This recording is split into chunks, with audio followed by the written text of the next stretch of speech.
జయంతి శనివారం నాడు తెల్లవారకు ముందు తలంటు పోసుకుని నల్ల చీర నల్ల రవిక ధరించి శంకు చక్రములతో కూడిన 7 కొండల స్వామి తిరునామమునకు మట్టి ప్రమదలో 7 రంగులతో కూడిన వత్తిని వెలిగించి శశాస్త్రీయంగా స్వామిని పూజించి కమ్మని నువ్వుల చిమ్మిలి నైవేద్యం పెట్టి నీరాజనముతో వ్రతమును పూర్తి చేయాలి.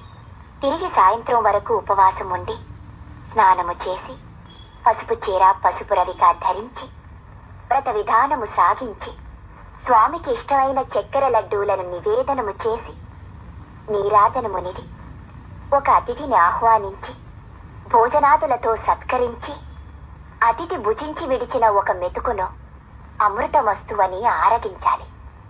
అప్పటికి ఆనాటి శనివార వ్రతం పూర్తవుతుంది. ఈ విధంగా 7 శనివారములు వ్రతమును చేసినచో ఉద్దేశించిన సత్ఫలమును పొందగలరు.